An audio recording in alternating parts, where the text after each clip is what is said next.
যুব সমাজ ধ্বংসের কারণ অনেক পৃথিবীতে আছে। তার কয়েকটি কারণ আজকে আমরা নোট করে নিয়ে এসেছি। এই কয়েকটি কারণ পেশ করবো ইনশাল্লাহ, আমরা আশাবাদী। তার একটি কথা হচ্ছে, এই যুব সমাজ ধ্বংসের সব থেকে যেটা বড় কারণ, যুব সমাজ ধ্বংসের সব থেকে যেটা বড় কারণ, সেটা হচ্ছে আল্লাহর পথ থেকে দূরে থাকা। আল্লাহর পথ থেকে দূরে থেকে আদমের ছেলে মেয়ে কোনোদিন কোশ্চিন কালেও লাভবান হতে পারেনি, কোশ্চিন কালেও কোনোদিন পারবেও না ইনশাল্লাহ। যদি কোনো যুবক যুবতী সফলতা অর্জন করতে চায়, যদি কোনো যুবক যুবতী কল্যাণ কামনা করতে চাই, অর্জন করতে চাই, তাহলে তাদেরকে যে কোনো মূল্যে আল্লাহর পদ্ধতিতে চলতে হবে, আল্লাহর স্মরণ তাকে করতে হবে।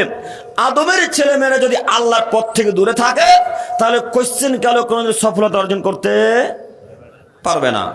অতএব আমি আমার যুবক ভাইদেরকে অনুরোধ করে বলতে চাচ্ছি, হে আমার প্রিয় যুবক ভাই ও বোনেরা, আপনি আপনাদের নীতি পরিবর্তন করেন।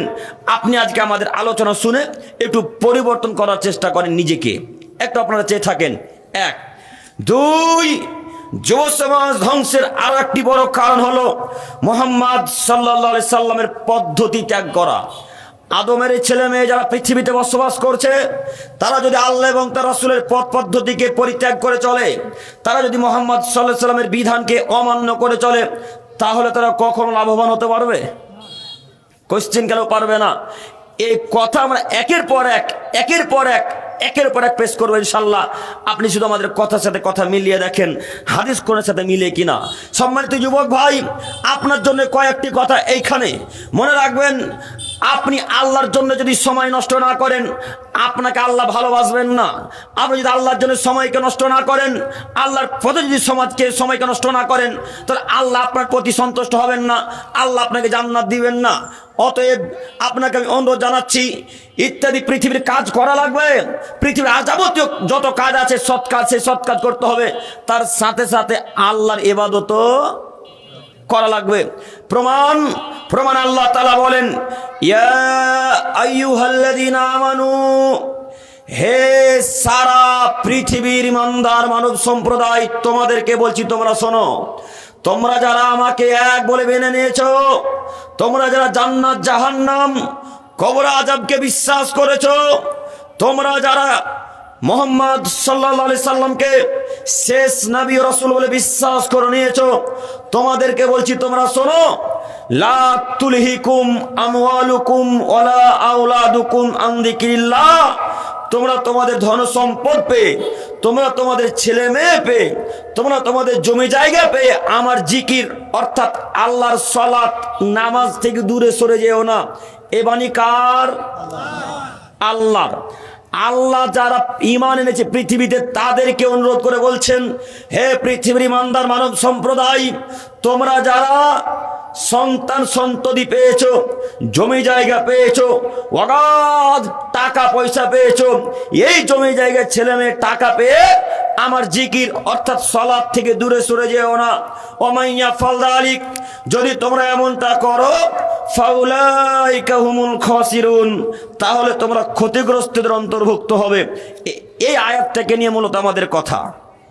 আমরা প্রথম বাক্যে বিষয় পেশ করেছিলাম যুব সমাজ ধ্বংসের কারণ, মনে আছে না?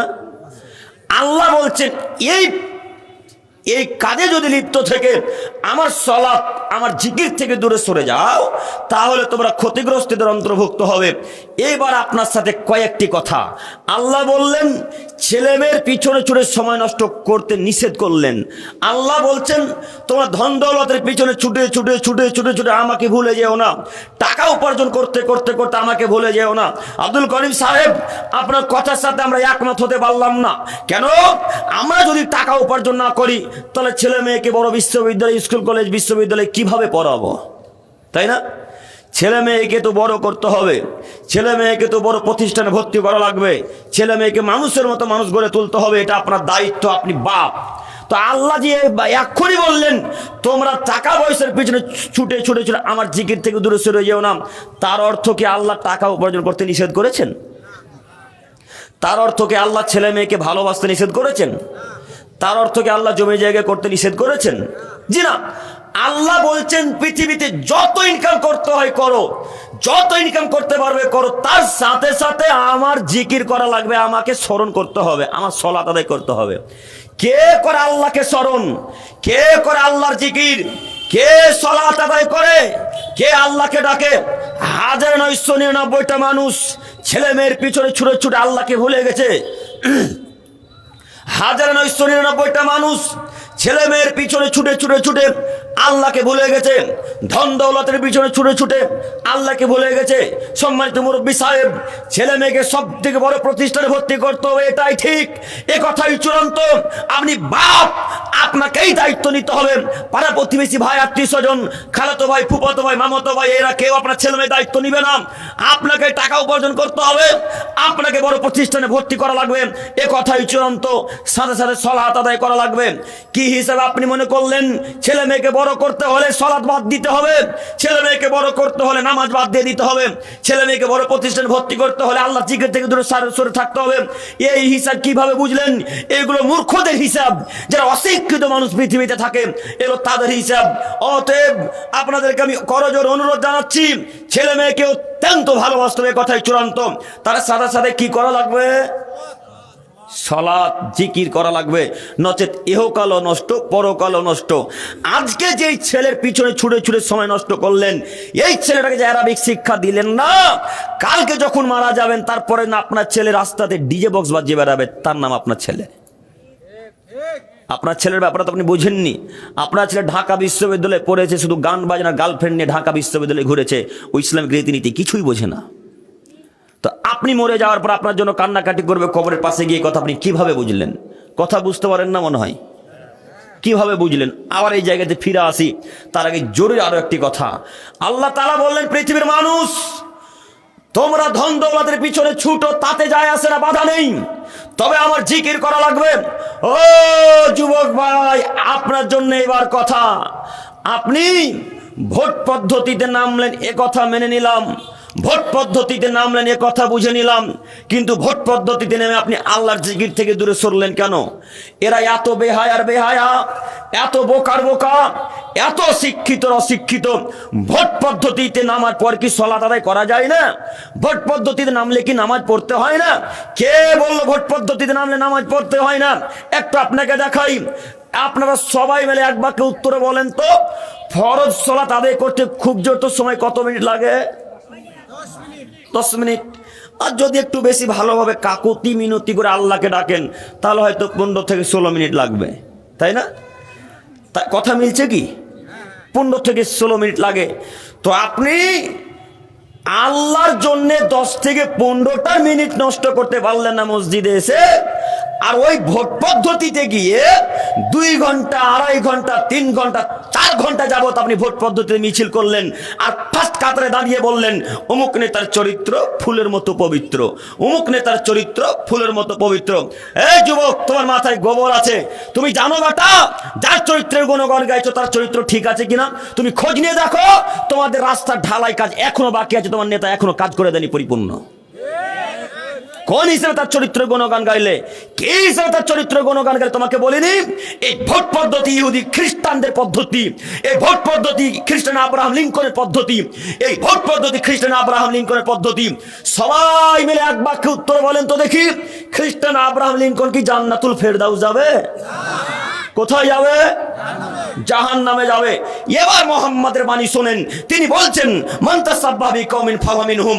পৃথিবীর মানুষ, তোমার মনে রাখো, যদি কোন মানুষ মুহাম্মাদের নীতি বাদ দিয়ে কোন মানুষের রীতিনীতি গ্রহণ করে, যদি কোন মানুষ মুহাম্মাদের রীতিনীতি বাদ দিয়ে কোন মানুষের রীতিনীতি গ্রহণ করে, তাহলে তার মাঠ তার সাথে থাকবে, তাহলে তার মাঠ তার সাথে হবে।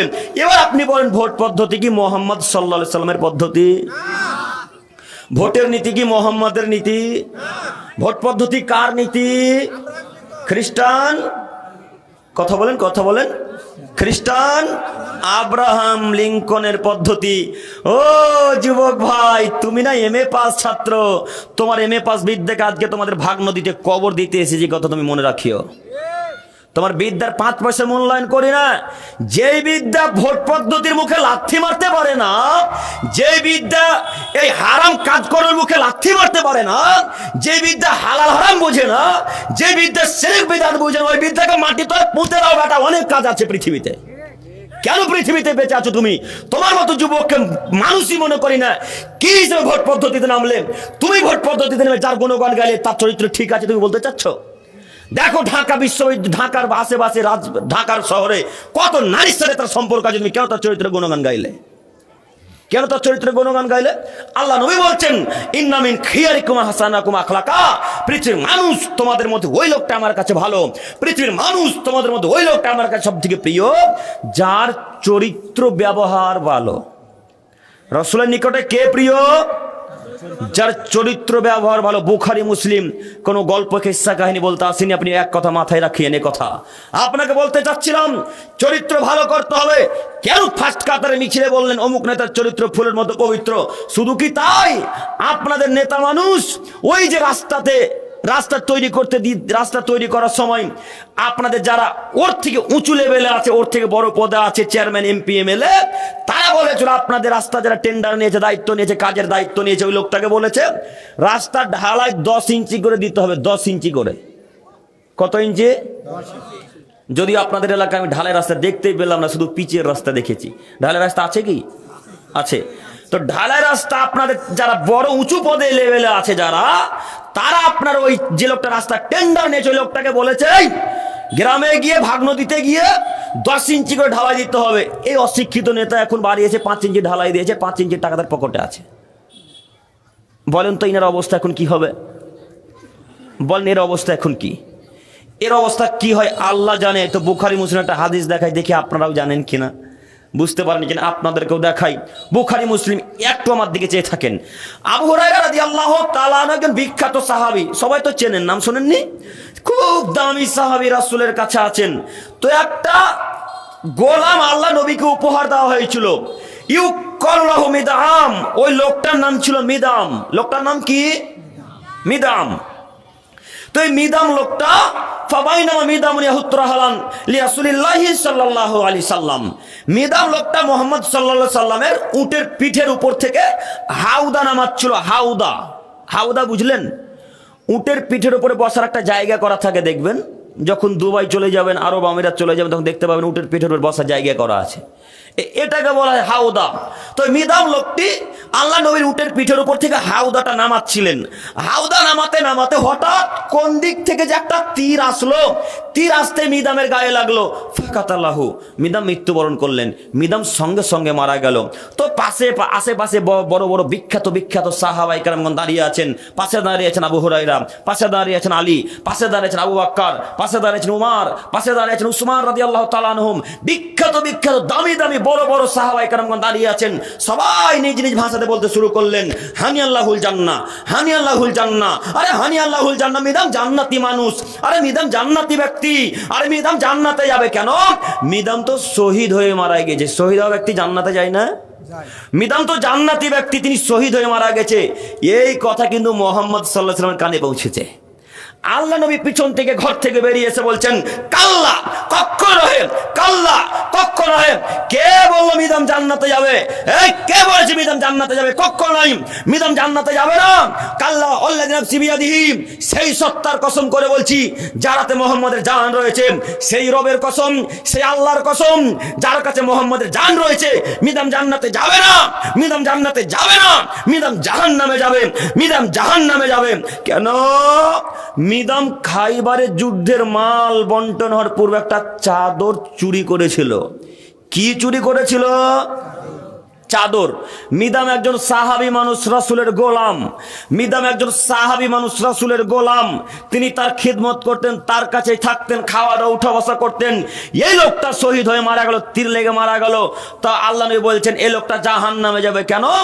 মিদাম লোকটি খাইবার যুদ্ধের মাল বন্টন হয়নি, তার পূর্বেই চাদরটাকে চুরি করে নিয়ে বাড়ি চলে গিয়েছিল, এই জন্য তিনি জাহান্নামে যাবে। তুই এই কথা রাসূলের মুখ থেকে যেমনই বের হওয়া, উপস্থিত মঞ্চে যে যা চুরি করে সব রাসূলের কাছে নিয়ে এসে উপস্থিত। যে যা নিয়েছিলেন সব রাসূলের কাছে নিয়ে এসে উপস্থিত। তো একটা লোক জুতার ফিতা চুরি করেছিলেন। কিসের ফিতা বলেন তো?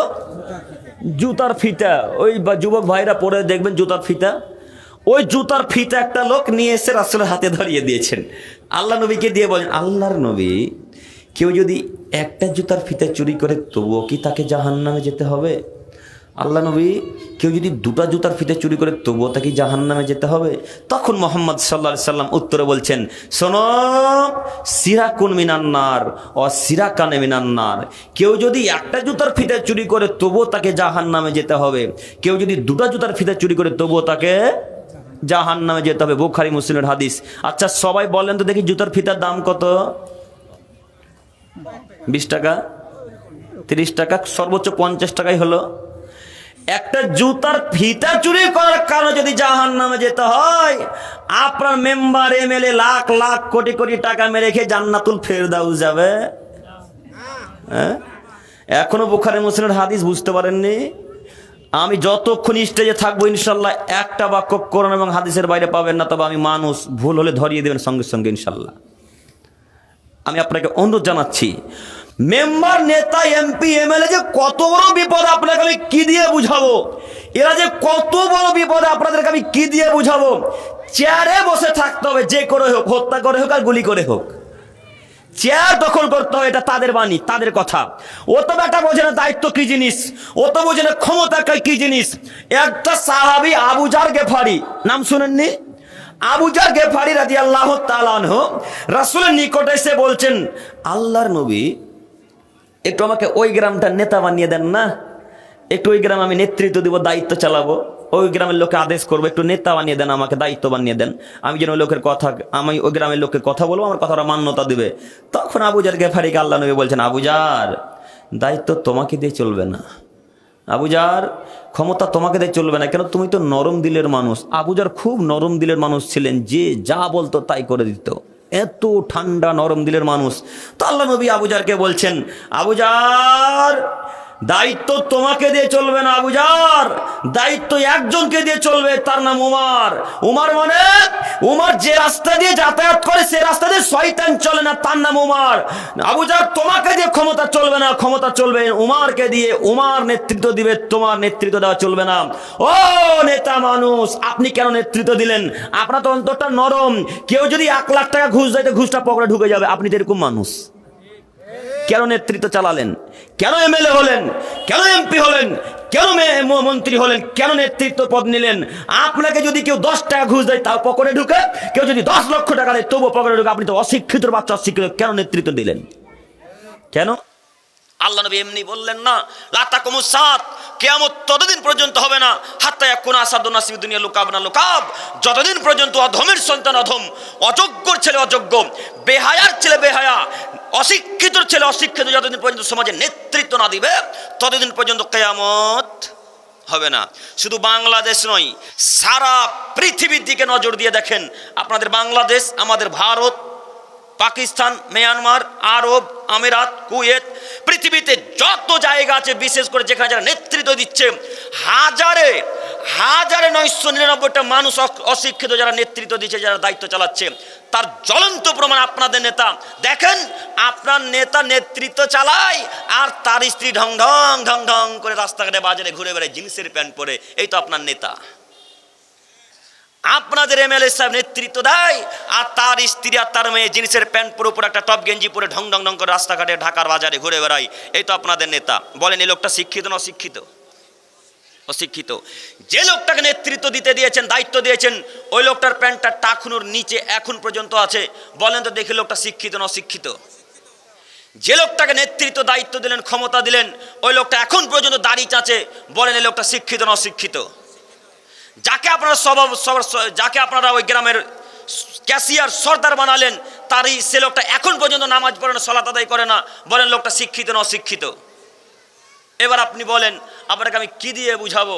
সম্মানিত মুরব্বী সাহেব, সম্মানিত উপস্থিতি, আপনাদেরকে আমি করজোর অনুরোধ জানাচ্ছি, নীতি পরিবর্তন করেন। কি হিসাবে আপনি এই নীতি পদ্ধতিতে নামলেন? আপনাকে আমি বারবার অনুরোধ জানাচ্ছি। বক্তব্য চলবে? আপনাকে আমি অনুরোধ জানাচ্ছি, নীতি পরিবর্তন করেন। আজকের পর থেকে দায়িত্বে শর্ট করে যাব না ইনশাল্লাহ। ইনশাল্লাহ ক্ষমতায় এত তাড়াতাড়ি যাব না ইনশাল্লাহ। জোর পূর্বক যদি কেউ ডাকে তবেই যাব, নচেত নিজ ইচ্ছায় দায়িত্ব গ্রহণ করব না আজকে থেকে। সভাপতি হোক, ক্যাশিয়ার হোক, সর্দার হোক, এমপি হোক, এমএলএ হোক, মন্ত্রী হোক, কোনো পদেই নিজ ইচ্ছায় যাব না ইনশাল্লাহ। যদি দায়িত্বে নিজ ইচ্ছায় যান তো ধ্বংস হবে, এ কথাই চূড়ান্ত। আল্লাহ নবী বললেন, মানজুইলা কদিয়ান বাইনান নাস ফাঁকা জুবি হাবি গৈরি সিকিন, যাকে দুইজনের মাঝে বিচারক নির্ধারণ করে দেওয়া হলো তাকে যেন ছুরিবিহীন মানুষ হত্যা করলো। আচ্ছা বলেন তো সবাই, মানুষকে ছুরি ছাড়া হত্যা করা যায়? জি, ছুরি ছাড়া হত্যা করা যায়? ছুরি ছাড়া তো হত্যা করা যায় না। তা আল্লাহ নবী বললেন কেন? আল্লাহ নবী এই জন্যে বললেন, যদি আপনি বিচার আপনার কাছে তুলে দেয় গ্রামের মানুষ, আর বিচার যদি সঠিকভাবে করতে না পারেন তাহলে পরকাল আপনার হারিয়ে যাবে। বিচার যদি হক না হয় তো পরকাল নষ্ট। আর যদি না হক বিচার করেন, টাকার লোভে যদি আপনি উল্টাপাল্টা বিচার করেন তাহলে আপনার এহকাল নষ্ট হয়ে যাবে। এহকাল নষ্ট, পরকাল নষ্ট, তাহলে কোনো লাভ হলো? এই জন্য বিচারক এত তাড়াতাড়ি হতে হয় না, দায়িত্ব এত তাড়াতাড়ি নিজে ইচ্ছে নিতে হয় না। আপনাকে আমি অনুরোধ জানাচ্ছি, সম্মানিত মুরব্বী সাহেব, সম্মানিত দিনী ভাই বোন, সম্মানিত দিনী ভাই বোন, সম্মানিত মুরব্বী সাহেব, নীতি পরিবর্তন করেন। আমি বলতে চাচ্ছিলাম, টাকা পয়সা উপার্জন করতে হবে কথা ঠিক, তবে একটু বিবেচনা করে টাকা উপার্জন করা লাগবে, নচেত কিয়ামতের মাঠে টিকতে পারবেন না। টাকা উপার্জন করতে হবে কথাই চূড়ান্ত, টাকা উপার্জন করতে হবে কথাই ঠিক, নচেত আপনি কিয়ামতের মাঠে টিকতে পারবেন না। যে কোনো মূল্যে হালালভাবে টাকা উপার্জন করতে হবে, যে কোনো মূল্যে, যে কোনো মূল্যে হালালভাবে টাকা উপার্জন করা লাগবে, নচেত কিয়ামতের মাঠে টিকা যাবে না। আবু বকর সিদ্দিক রাদিয়াল্লাহু তাআলা আনহু বলেন, রাসূল সাল্লাল্লাহু আলাইহি সাল্লাম বলেছেন, লা ইয়াদখুলুল জান্নাতা জাসাদুন গুযিয়া বিল হারাম। পৃথিবীর মানুষ, তোমরা মনে রেখো, ওই দেহ জান্নাতে যাবে না, ওই শরীর জান্নাতে যাবে না যেই শরীর হারাম দিয়ে তৈরি হয়েছে, ওই শরীর জান্নাতে যাবে না। সম্মানিত মুরব্বী সাহেব, এবার আপনি একটু বিবেচনা করে দেখেন, যেই পদ্ধতিতে ইনকাম করছেন সে পদ্ধতিটা হালাল ইনকাম হচ্ছে না হারামভাবে ইনকাম হচ্ছে? যদি হালালভাবে ইনকাম হয় তাহলে আপনি জান্নাতে যাবেন, আর যদি ইনকামের পদ্ধতি যদি হারাম হয় তাহলে জাহান্নামে যেতে হবে, এ কথাই ঠিক।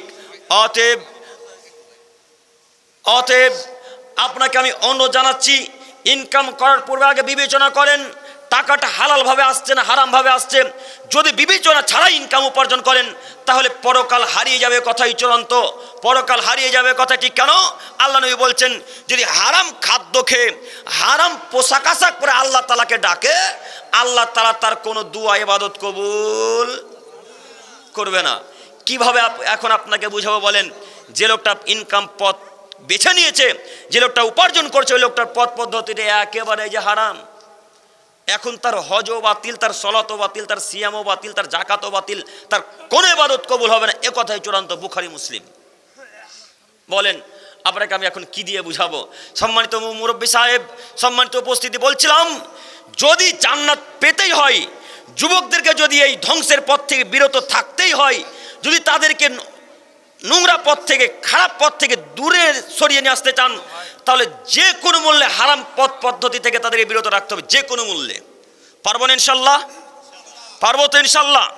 মনে রাখা ভালো হবে, যদি কারো টাকা মেরে খান, আর ওই টাকা মেরে খাওয়ার পর যদি আল্লাহকে ডাকেন, আল্লাহ ডাকে কোশ্চিন কালেও সাড়া দিবে না, এ কথাই ঠিক। যদি কারো জমি জায়গা আত্মসাৎ করে রাখেন, জমি জায়গা আত্মসাৎ করার পর যদি আল্লাহকে ডাকেন, আল্লাহ আপনার ডাকে সাড়া দেবেন, এ কথাই চূড়ান্ত, এ কথাই ঠিক। প্রমাণে আবু হুরায়রা রাদিয়াল্লাহু তাআলা আনহু বলেন, রাসূল সাল্লাল্লাহু আলাইহি সাল্লাম বলেছেন, ইন্নাল্লাহা তাইয়্যিব। পৃথিবীর মানুষ, তোমরা মনে রেখো, আল্লাহ তাআলা পবিত্র, লা ইয়াকবালু ইল্লা তাইয়্যিবা। আল্লাহ তাআলা পবিত্র ছাড়া কোনো কিছু কবুল করে না। এই বাক্য বলতেই আল্লাহ নবী বললেন, আন্নাল্লাহ আমারাল মুমিনিনা বিমা আমারা বিহিল মুরসালিন। আল্লাহ তাআলা নবীদেরকে যে আদেশ দিয়েছেন, সেই একই আদেশ আম জনতা, জনসাধারণ মানুষকে ঠিক একই আদেশ দিয়েছেন। এই কথা বলতে বলতে বলতে বলতে বলতে আল্লাহ নবী এমন একটা লোকের উদাহরণ পেশ করে বললেন, তিনি বলছেন, সুম্মা যাকারা রাজুল। একটা লোক দূর সফরে বেরিয়েছে, ইউতিল সাফার, লম্বা সফর। একটা লোক দূর সফরে বেরিয়েছে, লোকটা সফরে বের হওয়ার কারণে বিপদে পড়েছে, মনে করেন মরুভূমির প্রান্তরে বিপদে পড়েছে। মরুভূমির প্রান্তরে এমন একটি জায়গা যেদিকে তাকাবেন সেই দিকে একই, কোনো দিকে চেনা যায় না যে কোন দিক আমার বাসা, কোন দিক দিয়ে রাস্তা, সব দিকই সমান। মরুভূমির প্রান্তরে বিপদে পড়ে আল্লাহ তাআলার দরবারে দুই হাতকে উত্তোলন করে দিয়ে আল্লাহ তাআলাকে ডাকতে শুরু করেছেন। ডাকতে ডাকতে ডাকতে ডাকতে ডাকতে ডাকতে আল্লাহ তাআলাকে বলছেন, ইয়া রব্বি, হে আমার প্রতিপালক, ইয়া রব্বি, হে আমার প্রতিপালক, তুমি বড় দয়াবান, আমি বড় বিপদে, তুমি বড় ক্ষমাবান, আমি বড় বিপদে, তুমি আমাকে বিপদ থেকে উদ্ধার করো, তুমি আমাকে বিপদ থেকে রক্ষা করো। এভাবে লোকটা কান্নাকাটি করছেন আর আল্লাহকে ডাকছেন, কান্নাকাটি করছেন আর আল্লাহকে ডাকছেন। এমন অবস্থা আল্লাহ নবী বলছেন, পৃথিবীর মানুষ তোমরা শোনো, ও মাতামু হারামুন, ওই যে লোকটা মরুভূমির প্রান্তরে বিপদে পড়ে আল্লাহকে ডাকছে কান্নাকাটি করে, ওই লোকটার খাদ্য হারাম, ও মাসরাবু হারামুন, ওই লোকটার পানি হারাম, ও মালবাসু হারামুন, ওই লোকটার পোশাক হারাম, ও গুজজাবিল হারাম, ওই লোকটার জীবিকা নির্বাহ হারাম। ফাআন্না ইউস্তুজাবু লিযালিক, এমন অবস্থায় লোকটার দোয়া কিভাবে আল্লাহ কবুল করবে?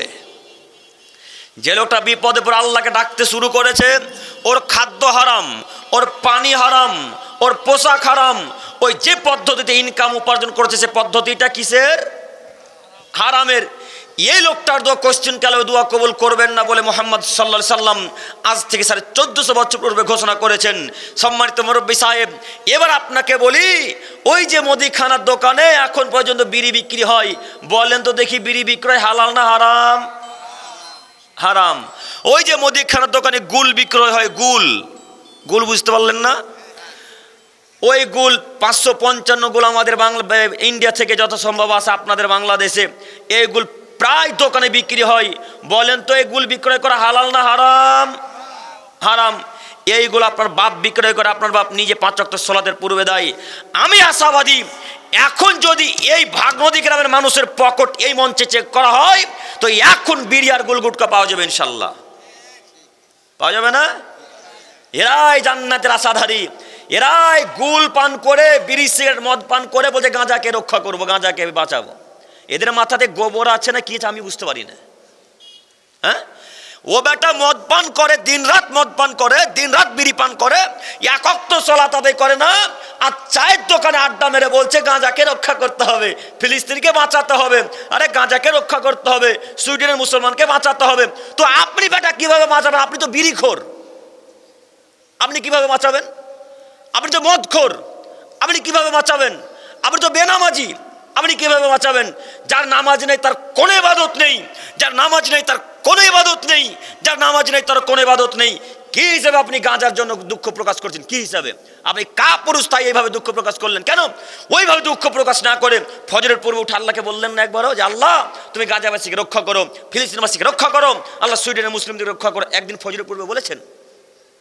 কিভাবে বলবেন? ফজরেই তো উঠেন না, কিভাবে বলবেন? এখন আল্লাহকে বলতে হলে তো আগে ফজরে উঠতে হবে, তাই না?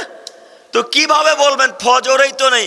আরে আব্দুল করিম ভাই, ফজর তো বহুদূরের কথা, তো জোহর আসর মাগরিব কিছুই পড়ে না, বেনামাজি হয়ে জিহাদের আশা আকাঙ্ক্ষা করে। আপনার হুজুরের অবস্থা আপনার অবস্থা ঠিক একই।